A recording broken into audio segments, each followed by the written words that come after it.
چوں عصا شد ماروستن باخبر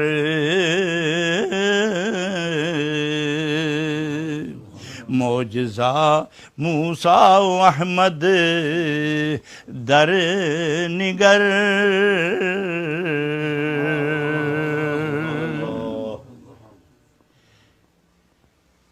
حضرات یہاں دو چیزیں اور ذہن میں رکھو. اب یہ نئی چیز جو سامنے آئی ہے، عقل میں آئی یا فیضان میں اتری ہے، اضافہ ہوا ہے کہ لکڑیاں دو ہیں اور دونوں نے اپنی حالت کا اظہار کیا. ایک نے شکل بدلی اور دوسری اپنے حال میں رہی. ایک نے شکل بدلی اور دوسری نے اظہار کیفیت فرمائی. گویا ایک پر معجزے کی کیفیت ہے، ایک پر جلال کی شدت ہے اور دوسرے پر واردات محبت ہے. جہاں واردات محبت ہے اور نالائے ہجر ہے، درد جدائی ہے،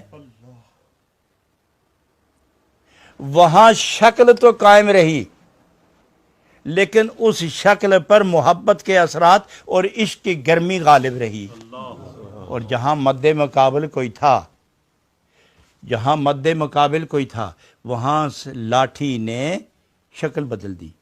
لیکن یہ یاد رکھو کہ جب وہ لاٹھی اژدہا بنی اور جادوگروں کے جو رسیاں لاٹھیاں وغیرہ سانبانے تھے، جب اس طرف اس نے رخ کیا تو یہ ایک لمحے کے لیے تھا. وہ لکڑی زندہ تھی، اژدہا تھی، مگر اسے خبر نہیں تھی کہ میں نے کرنا کیا ہے، صرف دکھانا ہی تھا. اس کو یہ علم نہیں تھا کہ میں نے کرنا کیا ہے، صرف دکھانا تھا. اور یہاں جو تھا کیا نام ہے، ستون، فرمایا یہ ستون خالی رو ہی نہیں رہا تھا، یہ باخبر بھی تھا. تو ثابت یہ کیا کہ اگرچہ تم زندہ سانپ بن گئے مگر بے خبر ہو، اور یہ اپنی جگہ سے اس نے حرکت نہیں کی لیکن یہ باخبر ہے. اور دوسری بات یہ کہ جب لاٹھی پھینکی گئی تو وہ دوسری طرف سانپ بن کر روانہ ہو گئی. ارے تو نے نبوت سے دوری اختیار کی ہے، تو دوسری طرف جانے لگا. اگرچہ جہاد ہی تھا تیرا، یہ بھی اگرچہ تیرا یہ جہاد تھا اور نبی ہی نے تجھے پھینکا، لیکن بظاہراً دور جا رہا تھا اور بے خبری میں جا رہا تھا. اور استن حنانہ یہ باخبر تھا، یہ نبی سے دوری پر شکوہ کر رہا تھا.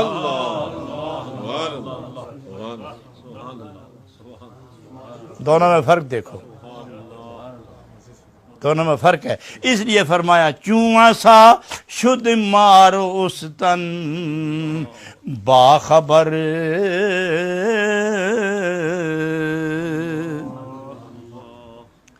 معجزائے موسیٰ و احمد در نگر.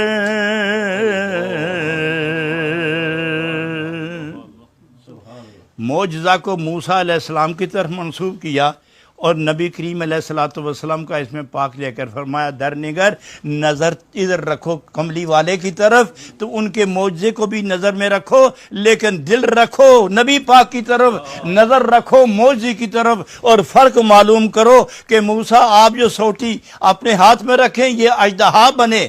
اور پھر کمال یہ ہے کہ جب اژدہا بنا اچانک دفعتاً طرفت العین میں بلا تاخیر و تامل، جب سوٹی چھوڑی تو اژدہا تھا، تو بشریت موسیٰ پر حیرت طاری ہوئی، خوف طاری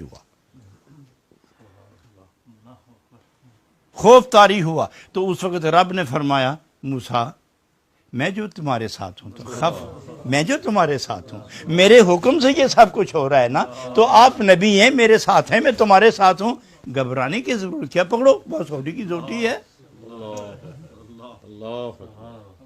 ادھر تو تھوڑا سا خوف ظاہر ہوا، بشریت کا عنوان تھا نا، لیکن یہاں کیا ہے، یہاں نہ حیرت ہوئی نہ خوف ہوا. منبر پر گئے اور ستون رویا تو نبی پاک نہ حیران ہوئے اور نہ خوف آیا، نہ حیرت ہوئی، نہ پریشانی ہوئی، اٹھے ممبر سے تو ستون پہ آ کے ہاتھ رکھ لیا۔ یہاں حیرت نہیں تھی، یہاں اظہار محبت، اظہار شفقت۔ تو کیا اس کو بھی خبر تھی، اس کو بھی خبر تھی؟ امتی جانتا ہے کہ میرے محبوب کا مقام کیا ہے، اور محبوب جانتا ہے کہ میرے محب کی طلب کیا ہے۔ اس لیے فرمایا چوں سا شد مارو استن باخبر معجزہ موسیٰ و احمد در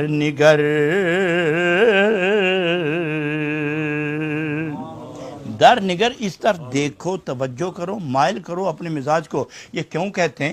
ادھر ایک لکڑی اژدہا بن رہی ہے، دوسری لکڑی ہجر محبوب میں رو رہی ہے۔ ارے خیال تو کر انسان، وہاں نہ عقل ہے، نہ ہوش ہے، نہ خیرت ہے، نہ زبان ہے، نہ کیلو کال ہے، کچھ بھی نہیں ہے، احساس ہے۔